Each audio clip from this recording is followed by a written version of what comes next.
What happened in the small town of Eten, Peru, was not just a local event, it was something many call a miracle. Thousands of people still believe they witnessed something holy, something that reached beyond this world. And now, after many years, that moment in history has become even more meaningful, because the newly elected Pope Leo XIV has a deep personal connection to that very place. Before he became Pope, he walked the streets of the town, spoke with its people, and honored its sacred traditions. He did not just hear about the event, he helped keep its memory alive.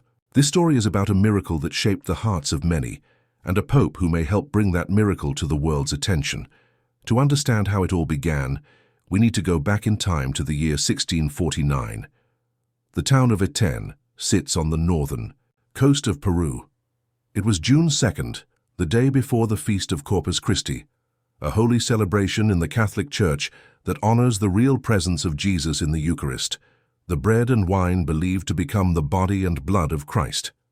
On this evening, the people of Eten gathered in their church for evening prayers.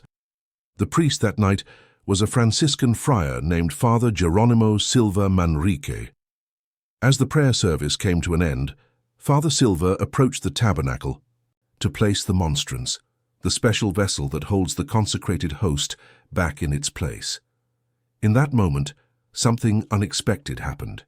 As he looked into the host, the sacred bread at the center of the monstrance, he froze.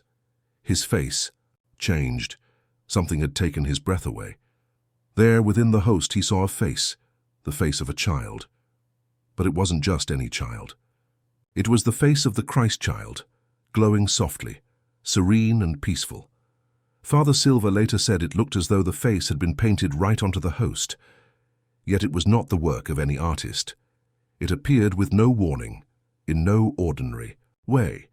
Father Silva quickly called over the sacristan, Domingo Martinez. The sacristan's reaction confirmed that he too was seeing the same vision. This was not a private moment, imagined in the mind of one man. It was something shared. Then Father Silva turned to the people in the church. He wanted to know if they also saw what he was seeing. To his amazement, the congregation began to gasp. People stood silently, staring at the host. Others began to cry. The image of the Christ child was visible to all of them. It was not a story. It was happening right before their eyes. Realizing the seriousness of the moment, Father Silva sent for the local mayor, Don Pablo Quinanchel. When the mayor arrived and looked into the host, he too fell to his knees in tears. This was a moment unlike any other. Though the event could have become just a quiet legend, told only by those who had been there, what followed made the vision impossible to ignore. On July 22nd, just over a month later, the town of Eten was celebrating the feast day of St. Mary Magdalene, their patron saint. Another priest, Father Marco Lopez, who was the superior of the Franciscan convent in nearby Chiclayo, had come to help with the celebration. Along with Father Silva, he celebrated Mass that day, unaware that another miraculous moment was about to unfold. As the congregation sang during communion, a moment of calm and quiet filled the church. Father Marco, standing at the altar, lifted his eyes toward the consecrated host.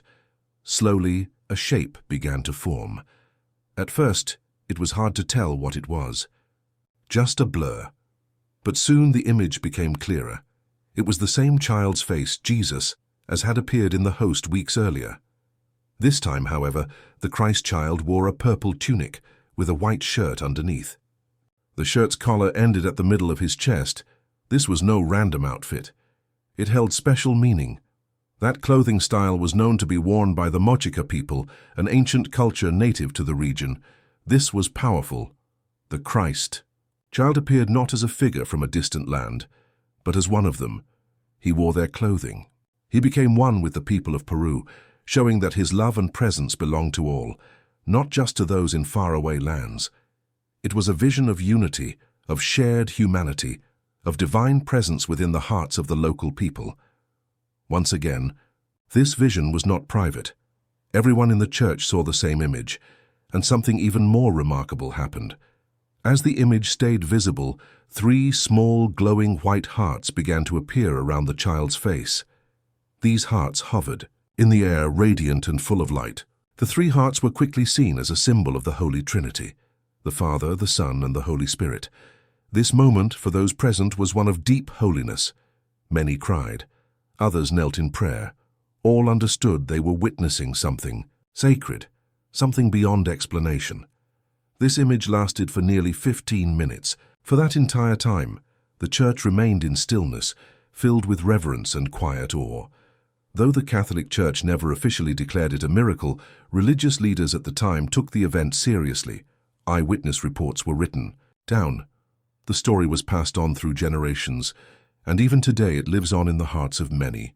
On the first Saturday of every month, the parish in Etienne holds a special Mass to honor the miraculous Christ child. The church fills with people lighting candles, saying prayers, and giving thanks. It has become a holy place, a place where people come in search of peace, healing, or a deeper faith. For those unfamiliar with local customs, the image of the Christ child wearing a traditional hat may seem surprising. But in Etienne, that hat carries deep meaning. The town is known for its long tradition of hat-making. Including the hat in the image is a way of saying thank you, a way of honoring how Christ appeared to them in their own clothing, their own culture. And now this story connects directly to the current Pope, Pope Leo XIV. Before becoming Pope, he was known as Robert Francis Prevost. From 2015 to 2023, he served as Bishop of Chiclayo, the same diocese where Etienne is located. He did not just know about the miracle, he helped care for its memory. He visited the town.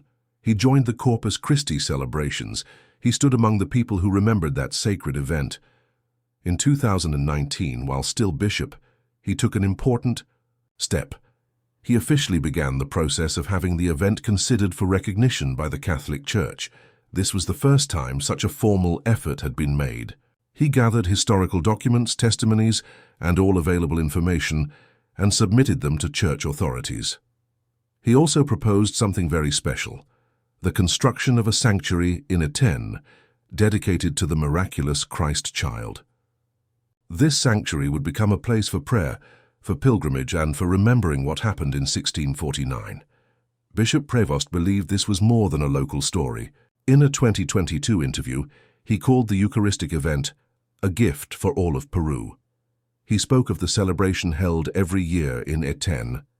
That celebration, known as La Fiesta de Dios, often drew as many as 40,000 people. He shared how the statue of the Christ child was brought into hospitals to comfort the sick and suffering.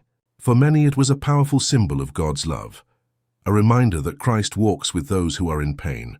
Through all of this, Bishop Prevost showed true care for the people. He believed that faith should be lived not just inside churches, but out in the streets, in homes, and especially in hospitals where people are most in need. He helped organize processions, encouraged Eucharistic adoration, and made sure the people of Etienne had a voice in keeping their tradition alive. Now, as Pope Leo XIV, he carries that experience with him to the heart of the Catholic Church in Rome. No other pope has ever been so closely linked to the Eucharistic vision of Etienne. His actions before becoming pope have given hope to many that the Church may one day formally recognize what happened there. He did not treat the story as a legend. He treated it as a treasure. And so today the people of Etienne remember those quiet visions from centuries ago with new hope. They see in Pope Leo XIV someone who understands their faith, their history, and their devotion. He has walked among them. He has prayed with them. He has helped carry their story forward. And now he leads the global Church. Though the official recognition of the miracle has not yet come, the spiritual meaning of what happened in Etienne cannot be denied. Pilgrims from all over still come to the town in search of peace, healing, or simply to feel closer to God. Some come out of curiosity, others out of deep faith. Many leave feeling changed. This story is not just about a vision. It's about what happens when people feel seen by God, when He appears not as a distant figure, but as one of them. In the simple bread of the Eucharist, in the face of a child, in the quiet stillness of prayer, people found a sign of God's love that reached straight into their hearts. And now, through the work of Pope Leo XIV, that sign continues to shine. There are many Eucharistic miracles in history. But this one remains special, not only because of what was seen, but because of what it meant and what it still means today.